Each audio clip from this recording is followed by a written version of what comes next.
se jeter dans les mains de la Russie, voilà, ou bien être dans une logique de guerre, voilà, de guerre avec la France. Nous, ce que nous voulons, c'est un rééquilibrage de nos rapports, de notre pays, l'équité, c'est-à-dire un partenaire gagnant-gagnant. On n'est pas là pour rentrer en guerre, voilà, géopolitique avec la France, comme le font certains États, ou bien aller se jeter dans les mains de la Russie. Ça c'est pas de la souveraineté. Et ça, c'est justement sortir voilà, d'un esclavage pour acheter une autre forme d'esclavage. Nous, on n'est pas dans ça.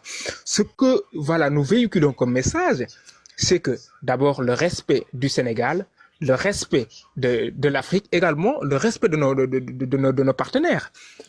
En tout cas, ce que je veux dire, c'est que ceux qui croient que l'élection de Diomaye Faye à la tête du Sénégal consacre une rupture avec la CEDEAO, avec la Côte d'Ivoire, avec des États avec lesquels on avait de bons rapports, ils se trompent lourdement. Ce que nous voulons, c'est une CEDEAO renforcée, une CEDEAO beaucoup plus libre, une CEDEAO qui est justement éloignée de toute ingérence étrangère. Mais quand même, aucun pays ne peut marcher tout seul, aucun pays ne peut justement réaliser ses aspirations sans coopérer. Maintenant, dans la coopération, on pourra coopérer avec la Chine, la Russie, la France, les États-Unis, la Côte d'Ivoire, le Mali, la Guinée, etc. Voilà. Donc, c'est ce que nous avons comme message. Et si un jour, le président Diomaye Faye voulait aller voilà, rejoindre l'AES sans aucun motif valable, etc., le peuple sénégalais va sortir, va lui dire mais non. En tout cas, nous, on est dans la rationalité, on est dans le réalisme politique, on n'est pas dans cette logique putschiste, voilà. Parce qu'on ne peut pas être, voilà, victoire avec soi-même. On est sénégalais, on est attaché à la démocratie. Quand il y a eu des problèmes, beaucoup de gens se sont levés pour dire que l'armée sénégalaise doit prendre le pouvoir. C'est le peuple même qui a commencé à dire à l'armée, mais tenez-vous à carreau là. Si vous prenez le pouvoir, nous, on va venir vous dégager.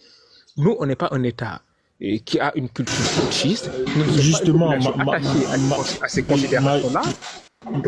Major, quels sont vos mots?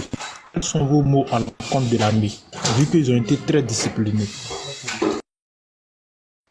Donc voilà, nous remercions l'armée pour sa posture républicaine, voilà qu'elle a toujours eue. En tout cas, ce qui s'est passé au Sénégal, pour moins que ça dans d'autres pays, il y a eu des coups d'État. Et parce qu'il y a eu véritablement des coups d'État qui n'ont aucun fondement, ou bien même s'il y avait des problèmes sérieux qui pouvaient être réglés par les urnes. Moi, je crois que la jeunesse africaine doit être beaucoup plus consciente et qu'ils savent que voilà, le putsch. Bon, je ne veux pas entrer dans des jugements de valeur, mais je pense que fondamentalement, l'essentiel des problèmes que j'ai constatés, qui ont motivé dans certains pays des coups d'État, pouvaient être réglés par les urnes si la jeunesse s'était mobilisée, dire à l'armée que voilà, tenez-vous à carreau, nous on peut régler le problème, qu'il fasse comme nous on a fait, quand il a fallu se battre contre le pouvoir, quand il a fallu faire reculer le pouvoir, on l'a fait. Et maintenant, on a dit à l'armée également, nous ne voulons pas de militaires à la tête de notre pays. Ça, on ne peut pas l'accepter, jamais.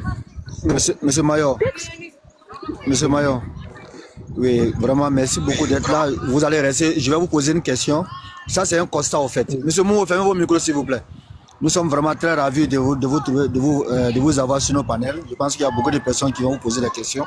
Et moi, selon moi, je pense que le Sénégal a un dans l'avenir même de la sous-région actuellement. Parce que